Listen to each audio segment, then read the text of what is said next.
শুধু যুক্তরাজ্য নয়, অন্য দেশেও অর্থ পাচার হয়েছে বলে জানিয়েছেন অন্তর্বর্তী সরকারের অর্থ উপদেষ্টা ডক্টর সালেউদ্দিন আহমেদ। তিনি বলেন, এগুলো ফেরাতে দরকার হলে যে কোনো দেশের সঙ্গে আলোচনা করব।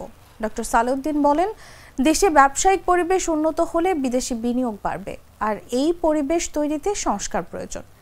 মঙ্গলবার রাজধানীর শেরেবাংলা নগরে অর্থনৈতিক সম্পর্ক বিভাগের নিজ দপ্তরে বাংলাদেশে নিযুক্ত যুক্তরাষ্ট্রের রাষ্ট্রদূত সারা কুকের সঙ্গে বৈঠক শেষে তিনি এসব কথা বলেন। পাচার হওয়া অর্থ ফেরাতে যুক্তরাজ্য কী ধরনের সহায়তা করবে জানতে চাইলে অর্থ উপদেষ্টা বলেন, আজকের বৈঠকে এই বিষয়ে কথা হয়নি, তবে বাংলাদেশ ব্যাংক এটা নিয়ে কাজ করছে। তিনি বলেন, ক্যাপিটাল মার্কেট ও ট্রেড পলিসি পুনর্গঠনে যুক্তরাজ্য আমাদের সহায়তা করবে। এই বিষয়ে আমরা কথা বলেছি। তার আগে আমরা ব্যবসা বান্ধব পরিবেশ তৈরি করব।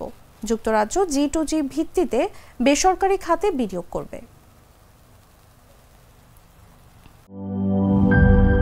লাল সবুজের দেশে নতুন রঙের বেশে ঘরে বাহিরে সাজানো বলকে রেইনবো রেইনবো রেইনবো পেইন্টস রে সাশ্রয়ী দামে দেয়াল রাঙায় রেইনবো সবার রং সবার ঘরে ঘরে Rainbow Paints, the color of joy.